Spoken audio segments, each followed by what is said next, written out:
Vous regardez l'invité de la rédaction sur Medi 1 et merci de nous rester fidèles. Promouvoir le e-sport, les jeux vidéo, la réalité virtuelle, le métaverse, les arts visuels, les cultures pop japonaises et urbaines, la musique, tout en servant de tremplin aux différents acteurs. C'est l'objectif que s'est fixé le Salon des industries créatives Planète A qui prépare activement sa 3e édition à Dakar. Pour avoir un éclairage sur cet événement, nous recevons son promoteur, Monsieur Mohamed Koulibaly. C'est un plaisir de vous recevoir sur ce plateau. Plaisir partagé, merci de me recevoir. Monsieur Koulibaly, d'abord, quelle est la particularité de cette 3e édition et quelles sont les innovations qui ont été apportées au salon? Déjà, c'est la 3e édition à Dakar. On remercie vraiment le public sénégalais qui nous reçoit avec autant d'engouement et de considération. Mais en réalité, ça fait 5 ans qu'on existe. Ça fait 5 ans qu'on existe à travers plusieurs pays, donc le Mali, le Canada, etc. Donc la première particularité, c'est le branding et toute l'identité marketing qui est autour des éditions de cette année. Donc le Planète A 5 ans on appelle. Donc on a déjà créé et innové en plaçant les Planète A Awards. Donc cette année on veut être reconnaissant vraiment envers toutes les personnes, tous les acteurs qui ont été avec nous depuis le début. Que ce soit les ambassadeurs du Japon, que ce soit les membres de staff qui sont là depuis le début, que ce soit les gamers e-sportifs ou tous les acteurs du numérique en fait qui nous suivent depuis la première édition. Ça c'est la première innovation, c'est sûr qu'il y en a beaucoup. Ensuite, les différents volets qu'on a toujours montrés vont être beaucoup plus approfondis. On a de plus en plus d'exposants. On a des programmations qui sont de plus en plus riches aussi. D'accord ? Et on a la chance cette année d'avoir un espace multifonctionnel qui va vraiment avec les valeurs du Planète A, qui est l'espace Tram, qui est un espace artistique. On a plusieurs niveaux. On a un hall d'exposition qui va vraiment avec notre esprit.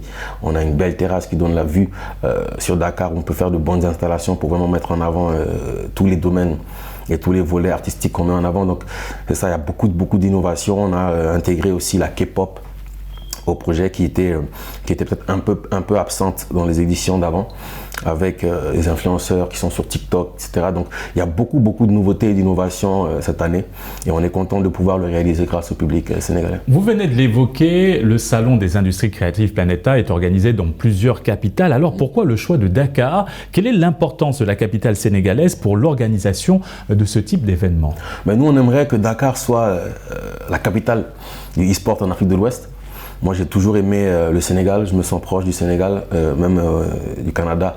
J'avais beaucoup d'amis sénégalais qui sont tous rentrés ici, on a gardé de bons rapports. Et quelques fois où j'ai visité ce pays avant, j'ai adoré, il fait bon vivre. Et après, sur le plan familial aussi, j'ai beaucoup de gens de la famille qui sont ici. D'accord ? Donc, c'est vraiment une ville qui nous accueille bien. Et je m'y sens bien. Je m'y sens aussi bien qu'à Bamako, en réalité.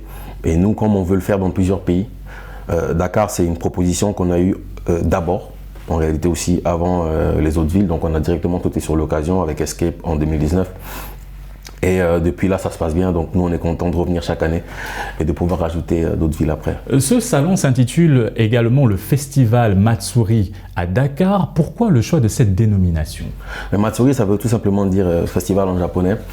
Comme le Japon est le pays à l'honneur, le pays invité sur la plupart des éditions qu'on a faites depuis ici, c'est aussi un clin d'œil à cette belle culture qu'on aime beaucoup. On a grandi avec cette culture, c'est une culture et des traditions qui se rapprochent vraiment des nôtres pour avoir eu la chance de visiter ce beau pays.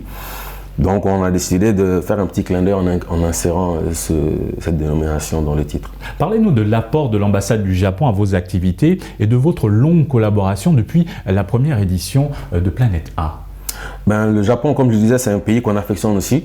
Les ambassadeurs japonais, que ce soit ici ou au Mali, ont accepté de nous soutenir. Celui du Sénégal, M. Izawa Osamu, est notre parrain cette année. Donc c'est quelqu'un aussi l'an passé qui a vraiment fait l'effort, qui nous a honorés. Il était là, il était en cosplay.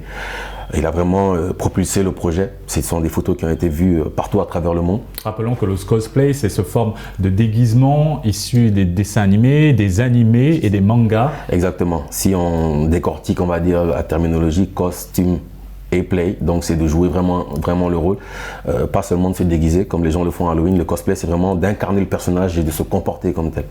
Donc c'est ça un peu la petite nuance et l'ambassadeur nous appuie vraiment Ils nous ont beaucoup aidé aussi sur le contenu de l'événement. Ils ont proposé des nouveautés. Cette année, ils auront aussi tout un espace pour promouvoir la culture japonaise et les traditions japonaises. L'ambassadeur va s'y mettre lui-même pour faire des démonstrations, que ce soit au niveau de la cuisine. On aura des expositions, on aura tout le staff de l'ambassade qui va être là. Et sur le long terme, c'est sûr qu'on a plusieurs projets aussi de coopération et de développement qu'on veut mettre en place entre le Japon et l'Afrique. D'ailleurs, l'ambassadeur va faire une présentation. C'est quelque chose de nouveau aussi qu'on n'avait jamais fait. D'habitude, ils font des discours, mais cette année, il va faire une présentation vraiment sur les pistes de collaboration Japon-Afrique.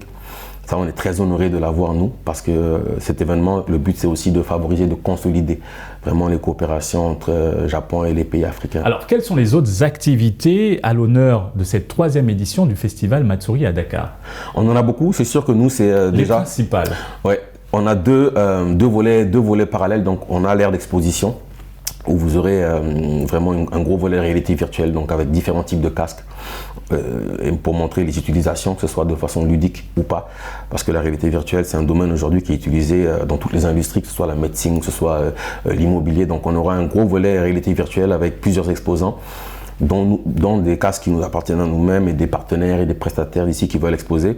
On a un gros volet jeux vidéo aussi. Un grand tournoi e-sport avec des cash prizes à l'honneur. Ouais, donc il y aura une grosse section jeux vidéo avec des découvertes, donc des jeux d'aventure, des jeux pour les plus petits, mais aussi une grosse section des tournois. Donc il y aura, cette année, on en a beaucoup plus que les années précédentes. Vous avez jeux de foot, beaucoup de jeux de combat aussi, Just Dance, qu'on a grâce au soutien que nous apporte Ubisoft Paris Studio, qui nous soutient aussi. À travers cette activité, quelles sont vos ambitions en termes de promotion de l'e-sport sur le continent africain? Ben, le but, c'est de mettre en avant, le but, c'est de mettre en avant nos talents, donc les e-sportifs africains, que ce soit au Sénégal ou dans les autres pays. Moi, je représente aussi Mali e-sport, donc et leur permettre de voyager et de vraiment participer aux plus grosses compétitions internationales. Nous, on est affiliés à IESF, WESCO, c'est des organismes internationaux qui organisent des gros tournois e-sport, mais on veut aussi permettre aux talents et aux développeurs de jeux vidéo africains de véhiculer cette culture, parce qu'on met en avant la fusion culturelle Japon, Amérique, Afrique à travers le jeu vidéo. Donc on a des développeurs qu'on expose aussi, parce qu'aujourd'hui, avec le digital et le numérique, tous ces jeux sont accessibles à tout le monde, partout dans le monde, à tous les fans de contenu culturel. Donc oui, il y a le e-sport, mais on met en avant aussi les créateurs de contenu et de jeux vidéo. Alors Planeta, c'est aussi des expositions, des activités prévues pour les festivaliers, mais sincèrement, à qui s'adresse ce genre d'événement et quel est votre public cible?